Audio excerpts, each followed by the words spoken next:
Olá, tudo bem? Sou eu, Oliveira. Como que vocês estão? Antes de começar, eu vou falar para vocês uma coisa bastante simples. Logo após esse vídeo aqui, eu vou colar um outro vídeo, o qual, se der algum tipo de problema, eu vou inverter, tá certo? A nossa conversa que vamos ter hoje é sobre ecumenismo, o ato ecumênico. O que é ecumenismo?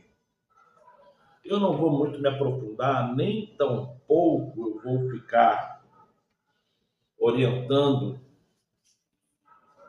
o que tem que ser falado ou não. Mas o que eu posso dizer para você é que, caso você tenha interesse sobre o assunto ecumenismo, estude mais sobre o assunto.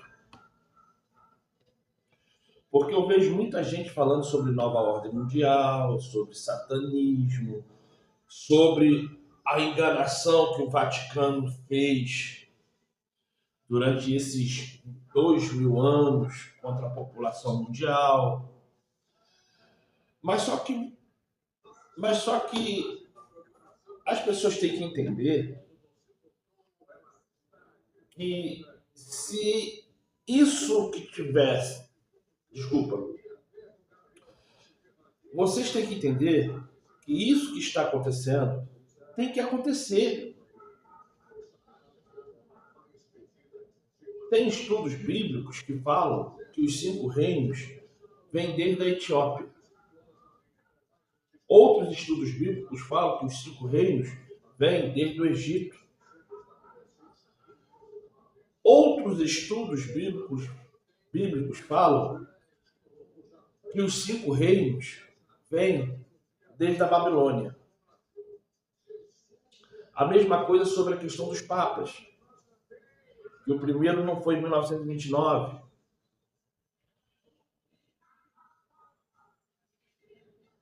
A questão do espírito de profecia não é qual foi o primeiro reino ou quem vai ser o último papa. A questão do espírito de profecia é entendermos em que pé estamos entre o Espírito Santo e o espírito de Satanás.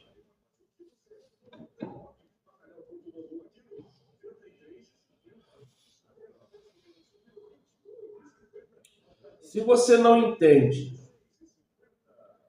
como é que está o espírito de profecia contra o espírito de Satanás, você, eu e qualquer outra pessoa nesse planeta vamos ficar igual cego em meio a um tiroteio. Um cego sem bengala, o que ele faz no meio de um tiroteio? Senta no chão e chora. Só isso. Um cego com bengala, o que ele faz no meio de um tiroteio? Senta no chão, chora. E é isso que muitos cristãos, sendo eles chamados desigrejados, sendo eles chamados cristãos, sendo eles chamados testemunha de Jeová, sendo eles chamados adventista de qualquer coisa, todos estão igual cego em meio de tiroteio. Uns sem bengala, porque não tem espírito de profecia nenhum, muito menos o... Porque assim, compreendo o que eu vou te falar, tá? São duas coisas diferentes. Espírito de profecia, Espírito Santo. Você só tem o espírito de profecia se você tiver o quê? O Espírito Santo.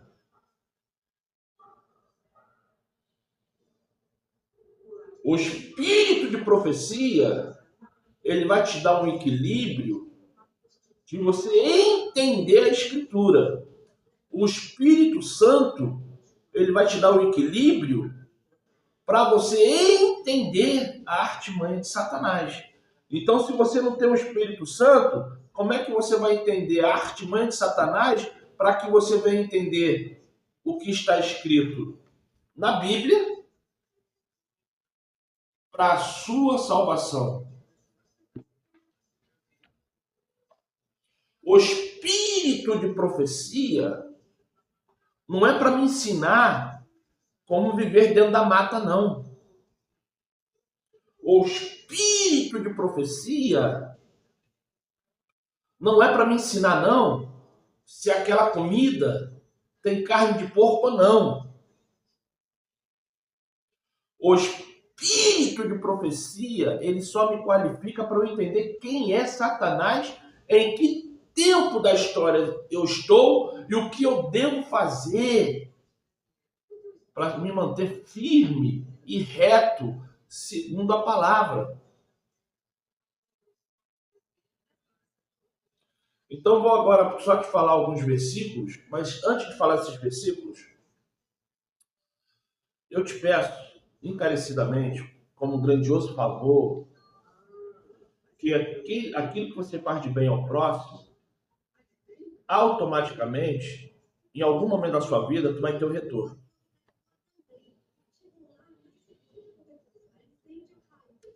Se inscreva no canal, compartilha, dê um like, faça comentários, pega o link desse vídeo, passa para os seus amigos no Facebook, no Instagram, no grupo de WhatsApp, no grupo do Telegram, e assim vai. E quando eu falo isso, não é porque eu quero ganhar dinheiro. Meus canais não são monetizados, porque se é para eu falar a palavra estupro, eu falo e deixo. Se é para eu falar a palavra morte, traveco, prostituta, eu falo qualquer coisa e deixo no canal. Por quê? Porque eu não estou fazendo vídeo em prol de ganhar dinheiro. Estou fazendo os vídeos em prol de alertar você, fazer você criar uma ambição dentro de você de conhecer melhor a Escritura. Claro, se algum dia eu começar a receber dinheiro, é bom demais. Quem é que não gosta de dinheiro? Quem é que não gosta? Quem é que não gosta de ter dinheiro para ir no dentista? Quem é que não gosta de um dinheiro para botar gasolina no carro para ir aonde deve ir, pagar uma passagem de ônibus, comprar arroz, feijão, macarrão, carne? Quem é que não gosta do dinheiro? Você vive nesse mundo. Eu não sou ambicioso, mas também falar que eu quero ficar duro, não quero. Não quero ficar duro. Mas nenhum canal meu é monetizado. Alguns já passou do mínimo para monetizar, mas o YouTube não monetiza. E outros ainda não chegou no mínimo para monetizar. Mas eu tô ali. Eu tô ali. Se algum dia eu ganhar algum centavo do YouTube, obrigado, meu pai amado. Mas se eu nunca ganhar, pelo menos eu estou fazendo aquilo que o Criador manda eu fazer, que é levar a palavra. Tá certo? Vamos orar? Então vamos orar. Amado Pai, através da tua misericórdia, através do teu amor, através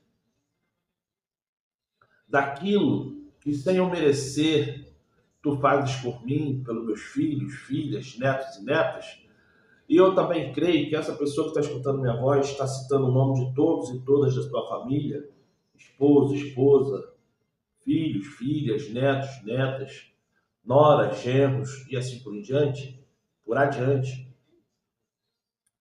Eu peço a Ti, Pai, que venha perdoar todo e qualquer pecado que eu tenha cometido contra Ti e ao meu próximo. Da mesma forma que essa pessoa também está clamando agora, que Tu venha perdoar todo pecado que essa pessoa tenha feito, cometido contra o próximo e contra Ti. Eu peço, Pai, que através de Salvador, abençoa-nos com o Teu Espírito Santo, nos dando o Teu Espírito Santo, nos cobrindo com o Teu Espírito Santo. Da mesma forma, também te peço que nos dê o Teu Espírito de profecia, que nos dê o entendimento da palavra, Pai. Eu te peço agora, de forma especial, que venha me curar. Eu estou com esse problema na vista, eu estou com esse problema no coração, eu estou com esse problema na coluna. E eu te peço, Pai, me cura, conforme a tua vontade. Me cura, Pai. Também te entrego a vida dos meus filhos na tua mão, porque tu sabes a necessidade de cada um deles, tu sabes a necessidade de cada uma das minhas filhas, Pai. Obrigado, Pai. Também te entrego a vida da mãe dos meus filhos, da mãe das minhas filhas, e te clamo misericórdia sobre a vida deles, Pai. Te clamo misericórdia sobre a minha vida. É isso que eu te peço. Através de Salvador é o que eu te peço, Pai. Muito obrigado, assim seja, muito obrigado. Então, gente, a palavra que eu vou agora expressar para vocês é a palavra da conversão. E eu vou tentar falar com vocês alguma coisa contra o ecumenismo, o ato ecumênico. Esse vídeo que eu vou postar logo depois desse tem tudo a ver. O que é ecumenismo? Claro, é uma forma hilária de mostrar o ecumenismo, é uma forma que aos poucos a Igreja Católica está fazendo e as pessoas não estão reparando, porque cada um com o seu umbigo, cada um vivendo a sua vida, porque é isso que eles querem embebedar o ser humano a ponto de os seres humanos não entenderem o que está acontecendo no meio religioso, até que Satanás venha tomar conta das vidas de todos. Eu vou te pedir que você abra no Evangelho de João, tá? Evangelho de João 14, versículo 6. Vou pedir que você abra aí, por favor. João 14, 6. E está escrito assim: assegurou-lhes o Salvador e disse: eu sou o caminho, a verdade e a vida. Ninguém vem, ou, se você preferir, vai ao Pai ou ao Criador sem que me reconheçam. Isto é, compreenda. Por mais que você queira acreditar que todas as religiões e os caminhos que elas apresentam, que essas religiões, que elas apresentam, essas religiões apresentam, todos os caminhos te levam ao Criador, isso é mentira. Porque só existe um caminho, só existe um caminho. E o caminho não é a crucificação de Cristo. E o caminho não é você falar que aceita Jesus.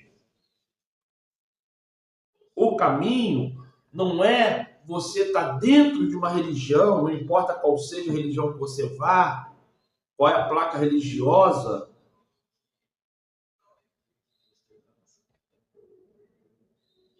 O caminho é você reconhecer que você peca. O caminho é você reconhecer que você precisa de um consumador dos teus pecados. O caminho é você mudar a atitude de pensar e de fazer as coisas. O caminho é você reconhecer que a lei é santa, justa e boa. Êxodo, capítulo 20, versículo 3 ao 17, sendo que ela não é a base. Ali não é a base, ali são a normativa para você conhecer e entender o que é a lei.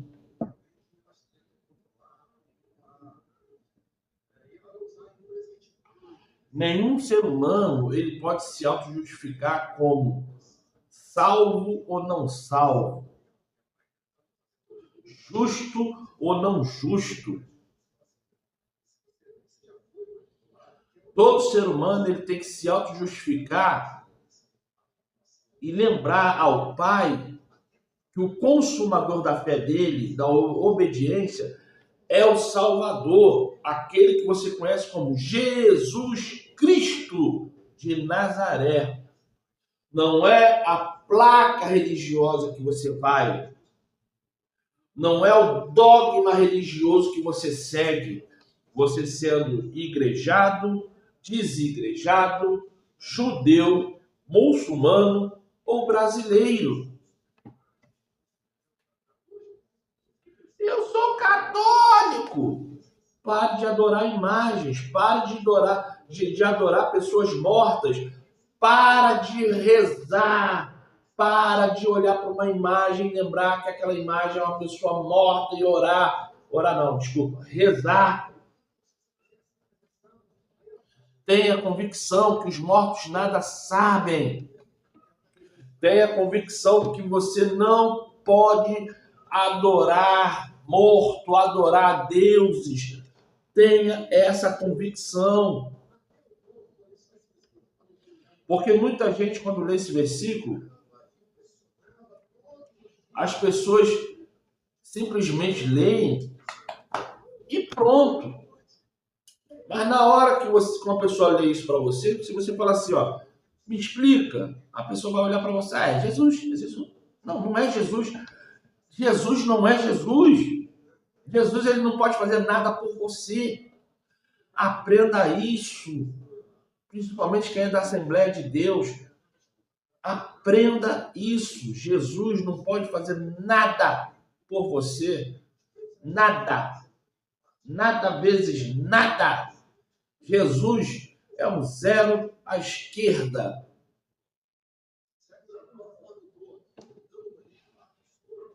Oliveira, eu vou desligar esse vídeo que você está falando muita besteira. Não! Me fala aí o que Jesus pode fazer por você. Faz comentários aqui embaixo. Se você, por consciência própria, não sendo obrigado. Se você, por consciência própria, não sendo obrigado, obrigada, não se converter, não aceitar a mensagem, não praticar o evangelho, não evangelizar, não parar de cometer as torpezas que qualquer pessoa que rejeita o evangelho faz, não ser fofoqueiro, malandro, pilantra, ladrão, passar pelas águas, reconhecer que Cristo é o seu consumador e, principalmente, entender a lei, praticar a lei e ensinar a lei, o que Jesus pode fazer pela tua vida? Só me responde isso. Me fala o que Jesus pode fazer pela tua vida. Ah, não sei o que. Os satanistas têm carro, têm casa, têm avião. Os satanistas têm a mulher que quer. As satanistas têm os homens que querem. Tem a quantidade de dinheiro que quer. Então você vem falar para mim que Jesus te dá isso, te dá aquilo, quem está te dando é Satanás. Porque se você faz coisas torpes, se você engana, defrauda, mente, o espírito que te acompanha é o espírito de Satanás. Não é o santo. Então, quando você lê que assim falou Jesus Cristo, que eu falo Salvador, eu sou o caminho, a verdade e a vida. Ele é um caminho que te traz uma verdade e através da verdade que você praticar, você vai ter vida. Mas não é vida porque você vai ter dinheiro, carro e luxo, não. Isso aí vai ser consequência do seu trabalho. É a vida pós-morte. É a abundância que você vai só se regozijar. Tanto antes de morrer, como depois da morte. Isso se você não for um dos 144 mil, porque se for um dos 144 mil, nem morrer vai. Então aprenda isso. Jesus não pode fazer nada por você, porque quem tem que fazer por você é você. Para você ver o sobrenatural do Espírito Santo na sua vida, para você ver o sobrenatural daquilo que você acredita que merece ou não, você primeiro tem que reconhecer que ele é o seu autor e consumador. Fé significa obediência. Então você é obediente a quem? A ele. E ele fala que ele vai te trazer a verdade, você vai praticar a verdade. Se você mente, vai parar de mentir. Se você é um corrupto, você vai parar de ser corrupto. Se você se prostitui, homem, mulher, vai parar de se prostituir. Se você mata, rouba, você vai parar. Porque você vai sair da mentira de Satanás que ele botou na sua vida e você vai praticar a verdade. Só depois da verdade que você vai ter a vida. Não existe vida no meio da mentira. Não existe vida no meio da corrupção. Não existe vida no meio da cocaína, do crack, da maconha, do cigarro, da bebida, nem que seja um copinho de cerveja. Não existe vida.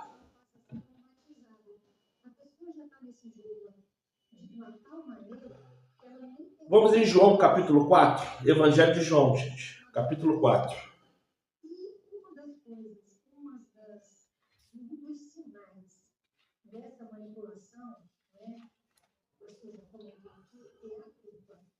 Versículo 22. E está escrito assim: vós adorais o que não conheceis. Nós quem? Judeus. Porque aqui ele está falando para uma mulher que não é judia. Ele está falando para uma mulher que estava no poço pegando água. Tá? Ela não é judia.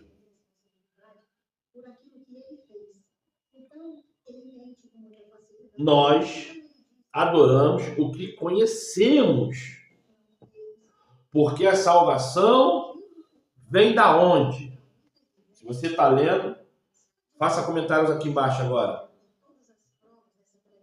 A salvação vem da onde?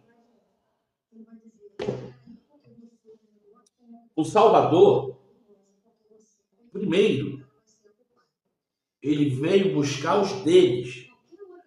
Mas não aqui quando ele estava vivo. Estou falando quando ele voltar para o ato final no mundo. Tudo que Apocalipse relata está acontecendo lá no país de Arrudim. Você conhece como Israel. E dentro disso aqui,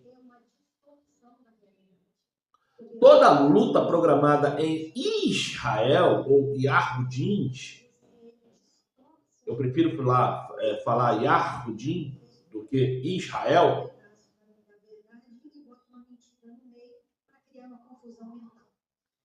E o que você tem que observar? Que toda a trama apocalíptica vai acontecer lá. Não vai ser no Brasil, não vai ser nos Estados Unidos, não vai ser na Europa, não vai ser na África, não vai ser na Ásia. Vai ser lá. A guerra vai ser lá. Gog e Magog. Vai ser lá. Gog e Magog vai ser lá. Tudo que você está vendo pelo mundo aí, essas guerras, conflitos, tem que acontecer. Depois que tudo já estiver consumado, o ecumenismo entrar, o celular, porque assim, cada vez mais fortalece na minha mente que vai ser o celular. A marca da besta vai ser o celular. Eu só ainda não estou convicto porque a Bíblia fala da marca na testa. Mas cada vez mais eu estou entendendo que a marca na testa é a dependência emocional e financeira que as pessoas já estão tendo sobre o celular. Não é sobre a televisão, não é sobre o notebook, nem sobre o tablet e nem sobre o computador. é sobre o celular. A dependência das pessoas está no celular. Como eles estão no mínimo, entenda, como eles estão no mínimo 50 anos à frente daquilo que a gente acha tecnológico. Então, eu ainda estou meio assim em relação ao celular. Eu não sei o que realmente ele já tem. Porque você só tem que aprender o seguinte.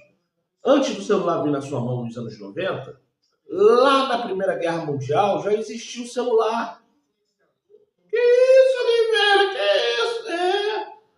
O celular nada mais é do que um aparelho que emite a sua voz em rádio de ondas curtas ou longas, não importa.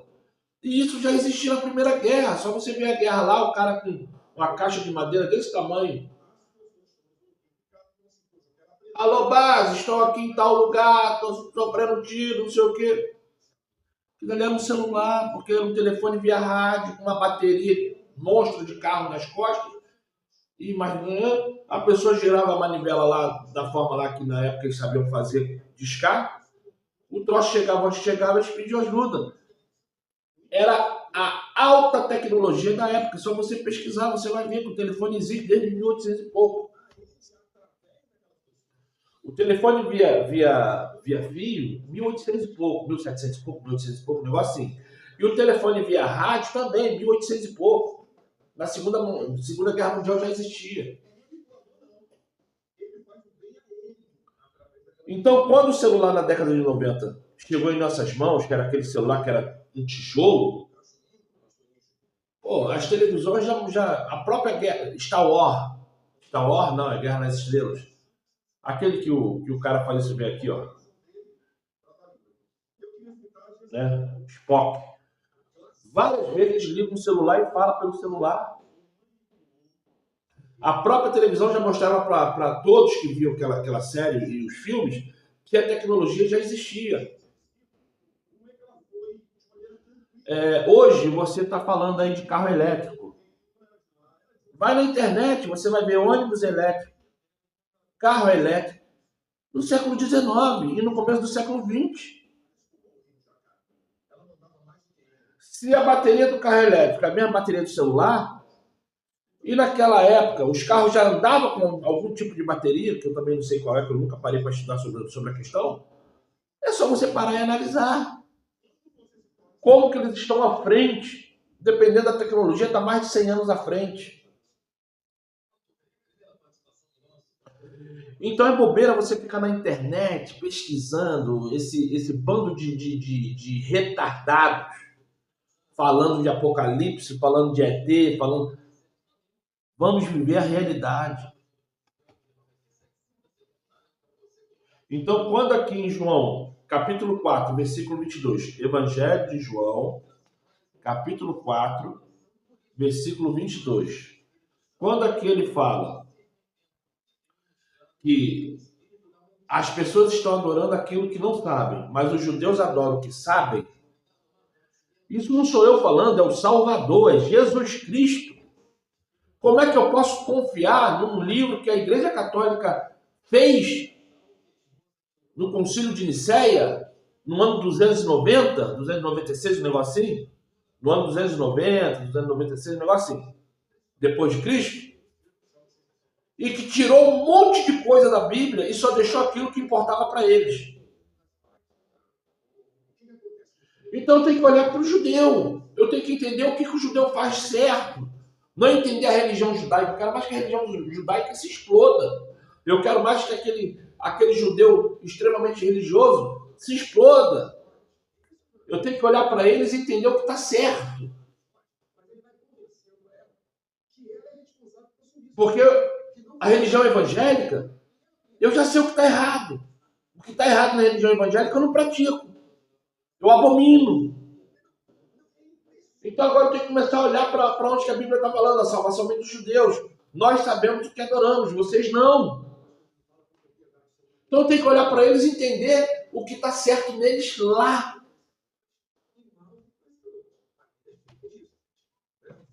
Só para você ter uma noção.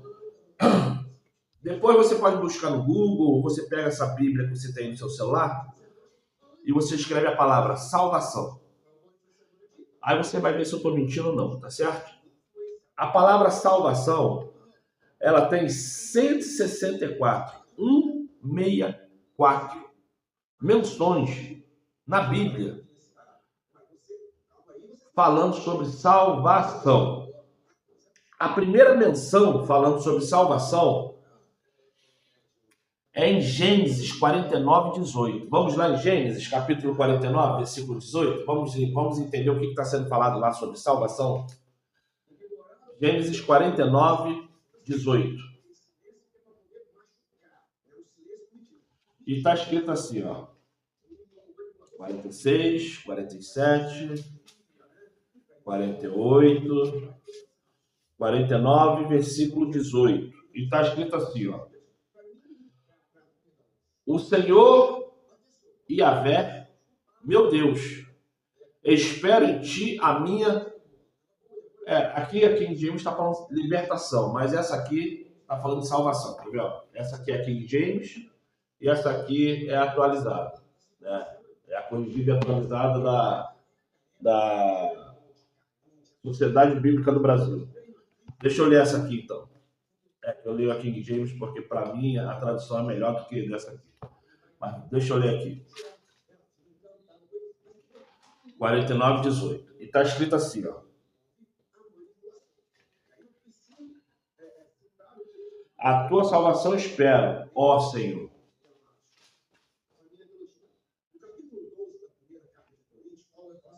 Está escrito. A tua salvação espero, ó Senhor. É uma única linha, tá? E a última vez que a salvação aparece na Bíblia é em Apocalipse 19. Vamos lá em Apocalipse 19?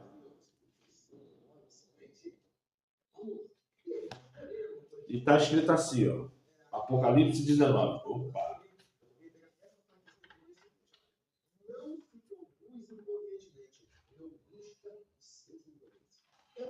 Apocalipse 19, versículo 1.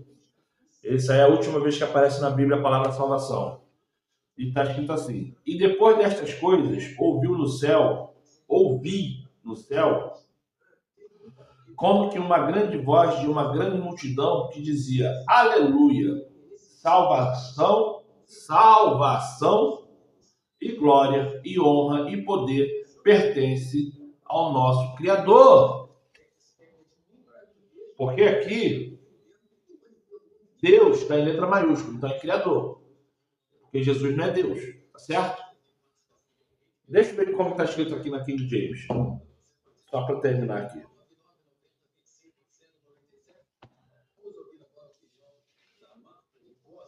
E está escrito assim na King James. Havendo passado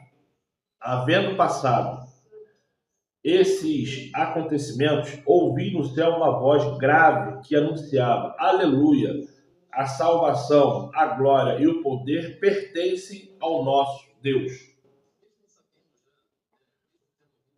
Isso aí. Tá? Aqueles que quiseram botar o nosso Senhor. E aqui é só Deus. Então, o que eu posso falar para vocês em relação a isso? Que salvação, ela está em toda a Bíblia. 164 vezes foi falado sobre salvação na Bíblia. Se para você isso é bobeira, é um direito seu de pensar assim. Mas, o que eu quero que você entenda sobre essa questão, para você não cair de quatro, é que você tem que parar de ser religioso, religiosa, e fazer uma prática, entenda, e fazer uma prática de entender o que está escrito.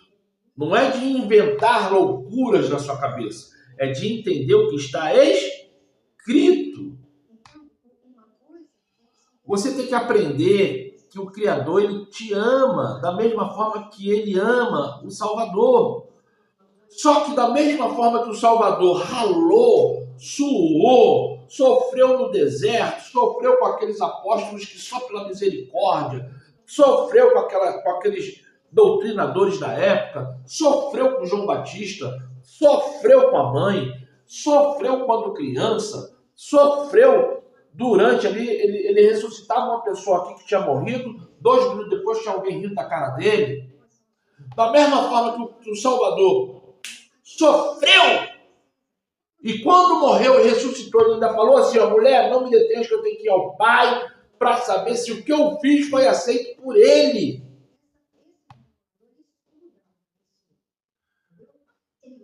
Se o Salvador sofreu para não andar conforme Satanás queria que ele andasse, aprenda a sofrer também para você andar conforme o Criador quer.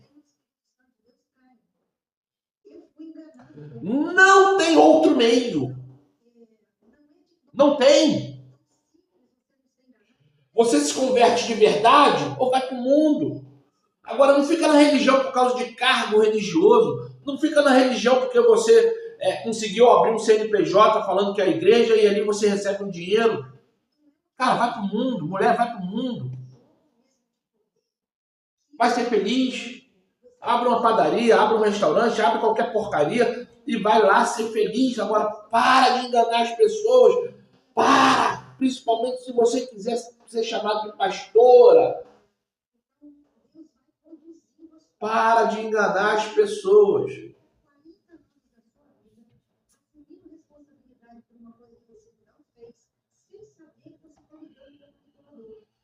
E tá assim, só para terminar, vamos lá em Efésios, ó. Desculpa. Vamos lá no livro de Efésios, capítulo 2, versículo 8. Vamos lá? Efésios, capítulo 2, versículo 8. Eu vou esperar aqui 5 segundinhos para você achar. Vou ler, tá? Os 5 segundos é 1 segundo só. Isso aqui está gravado, é só você parar, achar e depois continuar. Vamos lá. E está assim escrito. Efésios, capítulo 2, versículo 8. Porque pela graça sois salvos, por meio da obediência. E isso não vem de vós. É o dom que o Criador dá a cada um. Você acha que eu tenho condições de permanecer na verdade? Você acha que eu tenho condições de todo mês ficar sem dormir porque eu não paguei a conta de luz? Ficar sem dormir porque dentro desse conceito eu tenho que pagar isso e aquilo? Não, isso é um dom. Isso é um dom dado pelo Criador. Porque aquele que quer ser justo, por ele mesmo ele não consegue, mas ele tem que batalhar para conseguir. E dentro daquilo que você batalha para conseguir, aí ele te dá o dom. Ó, eu ainda estou gordo, porque eu sou um relaxado. Eu não consigo jejuar. Jejuar 2, 3, 6 horas eu consigo. Se 8 horas da manhã eu falar que eu vou jejuar até 5 horas da tarde, eu consigo. Durante o dia. Porque durante o dia eu saio, vou trabalhar e mal bebo água, porque é só você ficcionar. Mas dentro de casa, não consigo. Não consigo. Ficar naquele jejum santo, de jejum e oração, eu não consigo. Mas por quê? Porque a minha mente está doente. Se eu jejuar, olha, pai, jantei 9 horas da noite, eu vou dormir, amanhã quando eu acordar não vou tomar café e vou passar o dia jejuando. Só vou cortar o jejum se eu passar mal. Passar mal que eu falo assim, tonteira, qualquer coisa assim que eu venha entender que é porque o corpo está pedindo comida. Embora eu sei que a quantidade de gordura que eu tenho no corpo não vai pedir comida. Mas vai lá que, né? Uma comida ou alguma coisa doce, um suco, alguma coisa assim. Tem hora que você passa mal e pronto. Né? Ah, vou te dar uma água com açúcar. Quebrou o jejum. Estou falando doce nesse sentido, né? Porque você vai, eu vou comer um joelho, vou comer um risole, com um copão de guaravita, um copão de suco, não. Não estou falando disso. Eu estou falando de você passar mal, a pessoa vem nervosa com um copo com água e açúcar, um copo com soro caseiro, que é um pouquinho de sal e açúcar. Então, isso acontece. Durante o dia eu consigo. Porque eu sei que vou trabalhar, eu sei que eu vou para o monte, eu sei que eu vou resolver o problema ali. Então, os problemas do dia vai ajudando eu jejuar. Só que, se eu tentar fazer isso orando, jejuando e lendo, eu não consigo. Porque a minha mente ficou doente. Eu fazia isso, eu tirava 3, 4 dias de jejum de oração. Eu era isso aqui, ó, de magro. Isso para você ver como que, se a gente demole, como que a nossa cabeça fica doente, como que pagamos por isso. Eu vou ler aqui na King James o que está escrito. Está escrito assim na King James. Efésios capítulo 2, versículo 8. Porquanto pela graça sois salvos, por meio da obediência. E isso não vem de vós, é dom do Criador. Isso é, o que escreveram aqui. Certo? Agora, deve ter uns 2 minutos desse vídeo aí. Eu vou botar o vídeo para você ver e você vai entender o que é ecumenismo. Claro que ali está zoando, enfim, ali vai ter uma grande brincadeira de zoeira, porque é a questão do desenho, mas é para você refletir, porque é isso que está acontecendo no meio das religiões e as pessoas estão brincando, achando que Satanás está cada um por si, ninguém está pensando em nada. Para você ver, ó. Até hoje, sabe quantas pessoas desigrejadas entrou em contato comigo? Nenhuma. Sabe quantos religiosos de igreja entram em contato comigo? Nenhum. Sabe por quê? Porque aquilo que eu prego aqui não é interessante. Aquilo que eu prego aqui, eles não querem relevar para eles, porque eles sabem que a vida que eles estão levando como desigrejados está errada. Os religiosos também não querem envolvimento comigo, porque sabem que se eu for pregar na igreja, a meninice, a bagunça vai ter que acabar.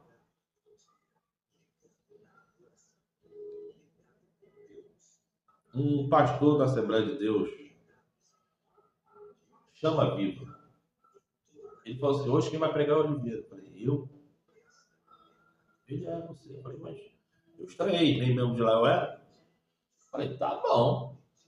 Não tinha preparado nada, não tinha feito nada, eu só fui lá porque é conhecido, é colega. Eu fui lá mais para sentar no banco e passar o tempo dentro da igreja. Porque o que eles falam lá não tinha nada para me dar. Só se fosse algo assim espetacular que realmente viesse da parte do Criador. Eu abri a Bíblia e comecei a pregar a lei.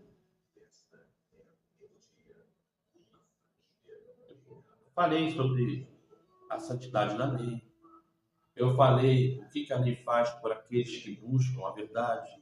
Eu falei que sem a lei não podemos se achegar a Cristo. Preguei a lei. Falei das meninices que acontece no meio religioso, no termo geral,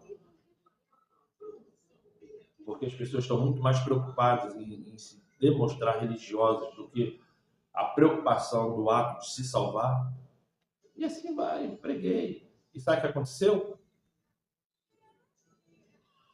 Estou esperando até hoje me chamar de novo.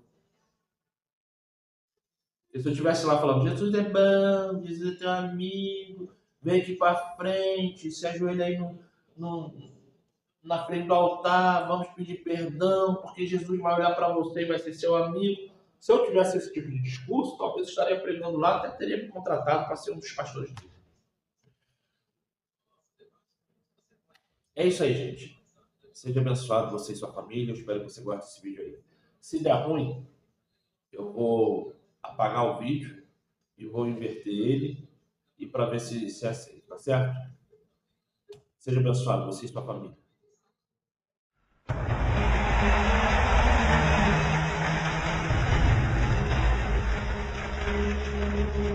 Hoje se inicia a nova Israel. Hoje estamos todos unidos como um só. Chacambalada! Chacambalada! Chacambalada! Agora, vamos celebrar sob um único símbolo.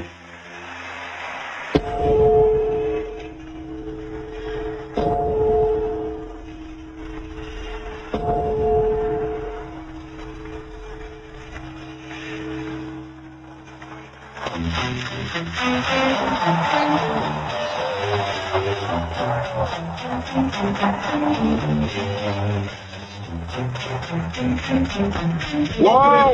Não acredito! Uau! Incrível! E aí, Israel?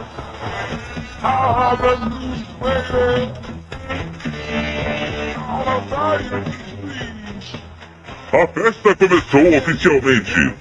Judeus, cristãos e muçulmanos estão unidos, liderados por 10 anos de Van Halen. Na multidão, as pessoas estão celebrando como nunca antes.